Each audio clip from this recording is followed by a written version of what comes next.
Welcome to the RFD channel, and we're at RFD's new home. So it all started one day when we were looking at sheds for this place for storage. I mentioned to my wife they had one of those house sheds, the mini houses there, and I was just like, "Hey, we could do that." And surprisingly, she was like, I'm not too against it." So we started looking into it, and we decided on going with an arch cabin. So we went with Arch Cabins LLC, and we got the frame for it, and I basically designed the inside and put it all together. And so we're here today at the new place, and we've moved at this point, and this is kind of our temporary setup. And we've got a living quarters inside, and we've got our shops and stuff. But we're going to take you on the adventure that we're going on as we get ready and plan for and build our future house, our actual living house.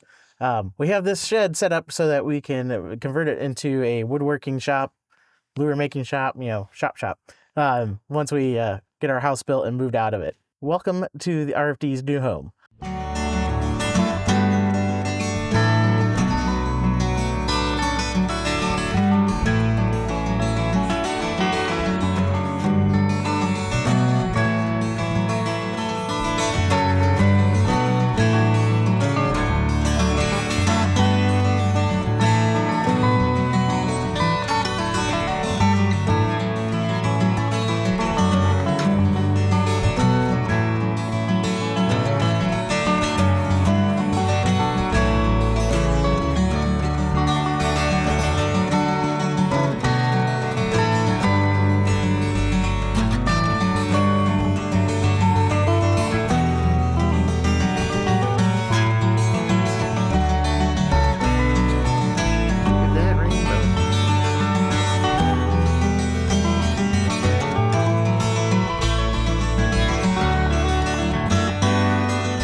So some of the things we liked about the arch cabin was the looks of the arch cabin over just a regular shed. Any of those pre-engineered buildings, because they just look industrial compared to an arch cabin, which has a little more flair to it.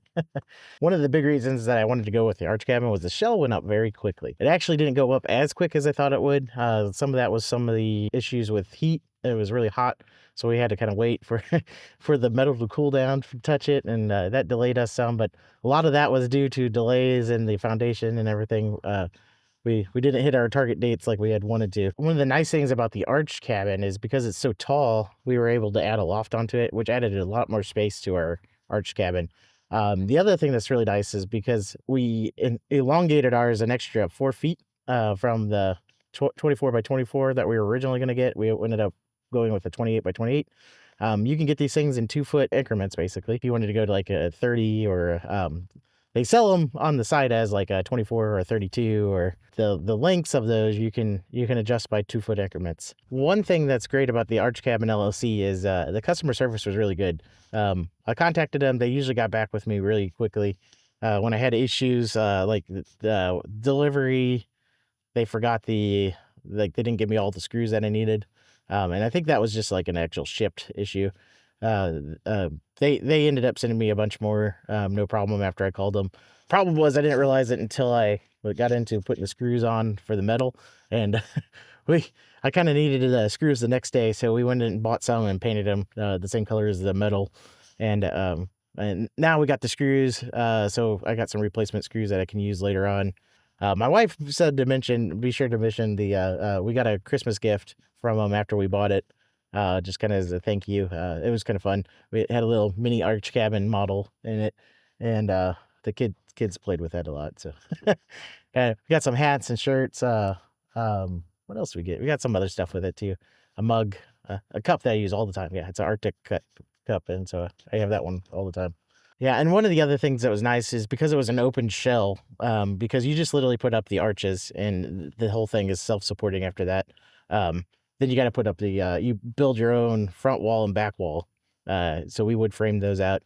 But once we had that up, we basically had an empty shell to work with. And we designed our living quarters basically around our furniture or we made sure it fit our furniture while we were doing this because we packed up our place and moved. We got a lot of stuff in a Connex here on the site and a little shed for all the tools and stuff. But everything else is in the little arch cabin. We got a garage area that we kind of have storage for, and a little pantry under the stairs. And but we designed it all around that, so it was nice having that open plan. One of the hardest things though with the design was trying to figure out what to do with those arches, because until I had it drawn out on AutoCAD to where I can go back and you actually do the measurements and stuff, I kind of relied heavily on that, and it worked out pretty good. So if you have the ability to AutoCAD, or you can get software that is free that does most of that, it works out pretty good to go in and draw it out. So let's go on to the dislikes. Now, there was one major dislike that we got kind of upset with. The insulation was an issue.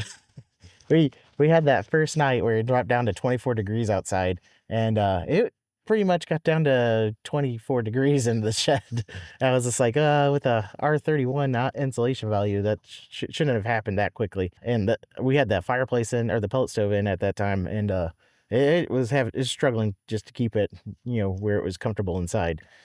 So I was like, we got to do something different. This isn't going to work at all. And so we ended up going with something called Adhesive Guru, and I've got a whole bunch of video stuff on that. So one of the other dislikes we had is so they really didn't have a lot of instructions. They had some, but they weren't detailed enough to really kind of figure out what to do. Like everything is built around a crawl space on this for their plans, and we didn't go with a crawl space. We actually went with a slab on grade. We went with the slab on grade because I for one hate crawl spaces, and slab on grade was much easier and more economical for us. But tying the edges in, it took a little bit of finagling to get it to work. I think in hindsight, I would have probably done it a little different, but hindsight's 2020. My biggest beef with the whole process, I would say, was probably the delivery though. The delivery was a nightmare. I don't think it was Arch Cabin's fault necessarily, but they were using the company that was delivering it, and the company that was delivering it was not very good. So Arch Cabins told me that I needed at least 4 people on site to unload this thing. I was just like, you don't have people to unload it? How am I supposed to have 4 people on site? So I was able to get 4 people rounded around, and within a week, and they told me the date that they were going to deliver it, and it got to be that date. I hadn't heard anything on the time that they were going to deliver it. I think it was the day before, and I finally called them. I was like, hey, what's going on with this delivery? And they're like, oh, well, you're not getting it this week. And I was like, what? I told everyone to be here at that day, and I told them I'd tell them what time to be there. And so I had to call and cancel everything. And then I get a call out of the blue, and they're like, oh, we're going to be there tomorrow. And I was just like, you can't keep changing the date. And then they kept moving it and moving it. It was a nightmare. And the guy finally was like, oh, I can help you unload it, because they, Arch Cabins told me that the delivery guy wasn't going to help unload it. So he couldn't count as one of the 4 people. We got everything unloaded, but it was a hassle. And that was probably the most aggravating thing with the whole process. I wasn't too happy with the delivery guy. So if you want some good tips for putting together the Arch Cabin, one of the best tips I can give you is, we were doing the metal on the outside. Since you moved the whole metal sheet up at once, this is where I'm glad we didn't have a 32-inch or 32-foot Arch Cabin length, because the metal got heavy. But if you don't have 4 or 5 people there to help you lift up the metal and all the ladders that you need for that, one thing we did is we took winches and put some rope on the winches, threw it up over the middle part, had the winches on the opposite side that we were working on, and we actually just winched one side up at a time, basically worked our metal up the side with some 2x4s on there to protect the other sheets. And then once we got it too close to the end, we just kind of fine tuned it and got it stuck in place. And then I could go through and screw everything on by myself. Um, so it was like we had 3 people. If you have 3 people, it's a lot easier. But no matter what you do, that was way easier than trying to everyone hold it up in the right spot. And we used the rope. I think we looped it around first, and tied knots and just kind of had the rope around it. That didn't work super well. What we ended up doing was we got little C clamps, and we pinched them real good against the metal, and then tied the rope to the C clamp, and then lifted it up. That seemed to work a lot better for getting the sheets of metal up. So, because then we could just take the C clamp off after we had everything screwed on. So now the Prodex on the outside, that was the other issue that was really hard. We ended up using cellophane tape on it instead of duct tape, because the duct tape was melting because it was super hot. So keep that in mind. If you're trying to put it up there, there's no adhesive on the Prodex, so putting it up is a little difficult. Oh, and speaking of the Prodex, one thing I didn't know about is you can actually melt those seams together because they have an overlap, and I thought they just overlapped. And I was like, well, a lot of good that does you if you can't hardly get the stuff up there.